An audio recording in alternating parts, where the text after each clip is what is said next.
Hi, alam kong gusto mo malaman kung ano itong inaalok ng friend mo sa Facebook na pwede kang maging partner na isang big time na kumpanya as an account holder at pwede ka rin kumita kahit wala ka raw ginagawa.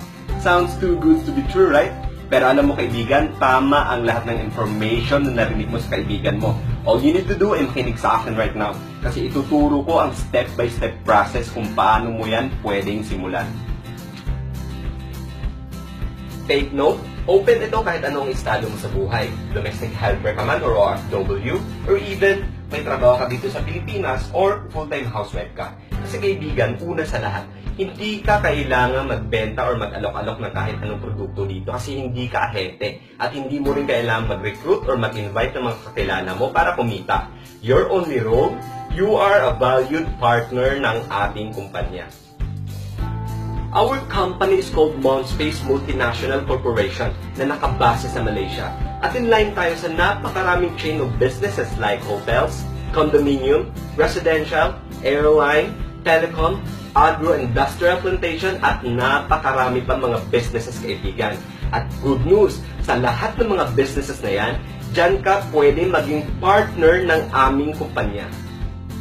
Now, paano naman magsimula in this venture? Ang kailangan mo lang gawin is to buy an account. Every initial account is 7,600 pesos only at bawat succeeding account ay 6,800 pesos na lang as discounted price. Now, meron niyang kasamang 1,000 product points. At after 30 days, it will be converted into MSD or Monspace Dollar.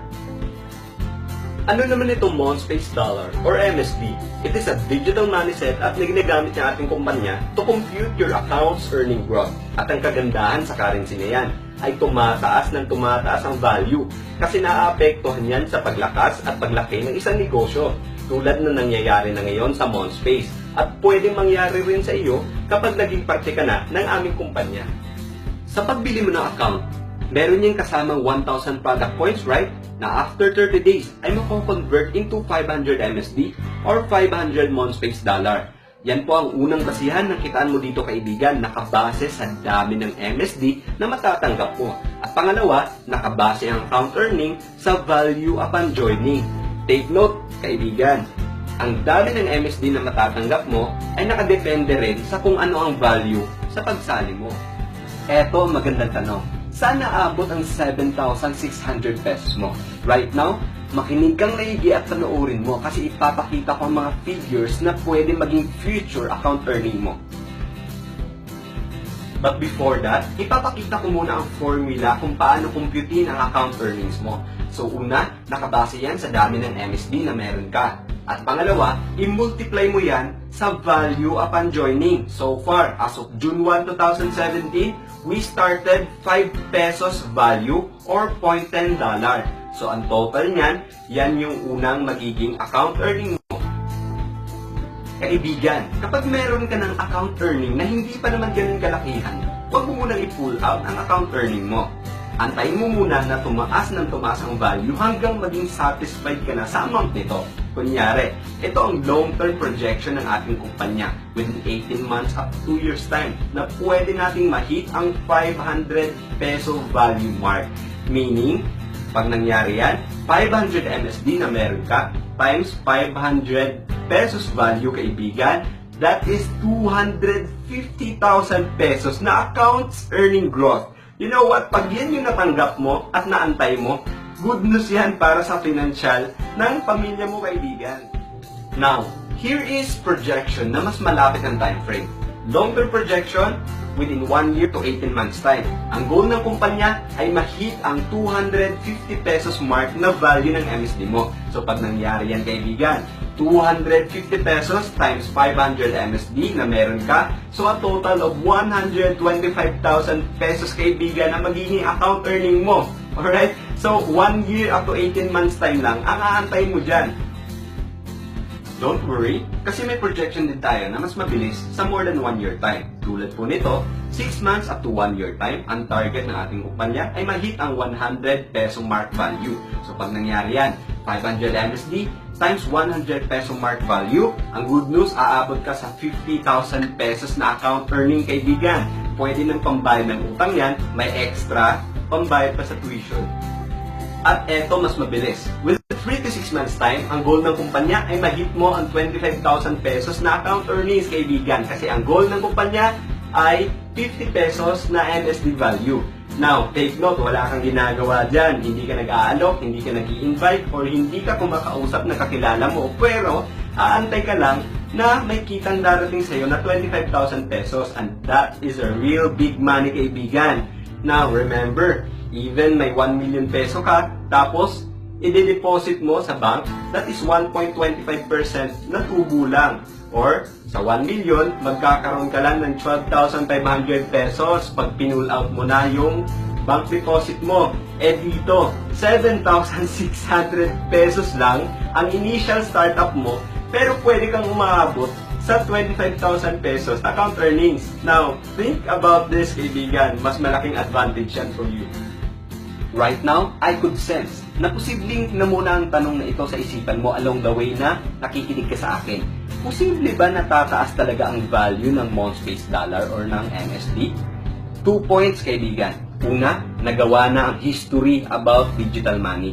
Pangalawa, mas stable tayo sa unang gumawa ng history sa digital money. Right now, ipapakita ko sa inyo. Now, ang unang gumawa ng history sa digital money ay ang Bitcoin, kaibigan. Baka posibleng alam nyo na or narinig nyo na ang Bitcoin. It is also a digital money currency. You know what? Nagsimula din sila sa sobrang baba at walang nagpapatunay sa kanila. Kaya last 2009, wala pong value ang Bitcoin. But, along the way, 2010, naging 0.15 peso na ang value nila. Sobrang baba pa rin. And after a year, naging 50 pesos or $1. After another year, biglang naging 600 pesos. At 2013, nag-breakthrough sila in 13,300 peso value ang per Bitcoin. Now, ang good news, after another year, tumaas pa yan ng 26,500 pesos. At after another year, bumaba po sila sa 15,000 peso mark value ng 1 Bitcoin. Pero, sa kasunod na taon, tumaas po ulit sila sa 37,500 pesos na value. But ang good news, through the process, dumating sa May 2017, umabot ang value ng 1 Bitcoin into 125,000 peso value, kaibigan. Now, ibinahagi ko ang history ng Bitcoin para makita at malaman mo, kaibigan, na totoong may pera sa ganitong uri ng industriya na kahit wala kang ginagawa, ay kikita ka pa rin. You know what? Sa lahat ng nauna, nakapag-ipon ng maraming Bitcoins, mga multi-billionaires na sila right now. Ngayon, pupunta na tayo sa pangalawang bahagi kung bakit totoong tataas ang value ng MSD or ng Monspace Dollar. Kasi kaibigan, mas stable tayo kumpara sa naunang gumawa ng history. Ipapakita ko right now sa iyo. Ito ang comparison ng stability ng Bitcoin versus Monspace Dollar. Nung nagsimula ang Bitcoin last 2009, wala siyang value. After a year, bago siya nagkaroon ng 0.15 peso value. So napakaliit. At wala siyang workforce, walang traders, at walang marketers na nagpapatunay sa kanila sa buong mundo. Pero member sila ng blockchain. Ang blockchain, dyan nakaregister lahat ng mga digital currency money.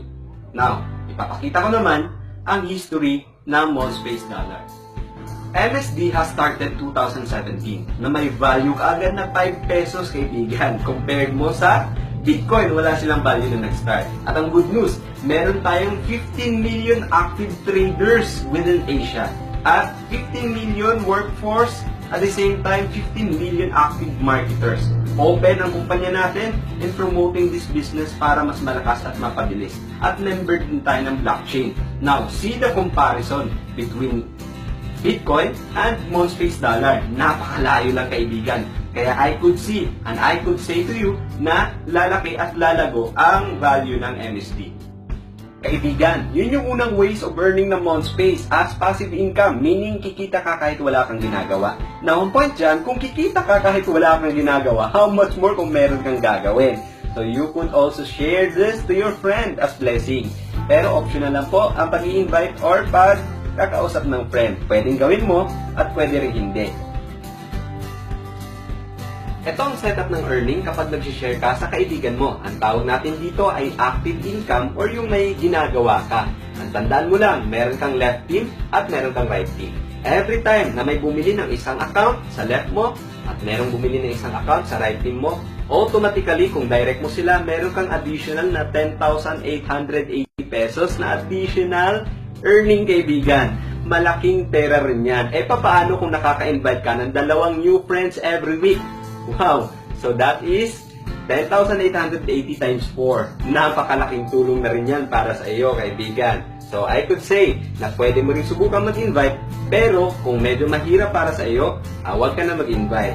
Antayin mo na lang yung passive earning mo dito, kaibigan.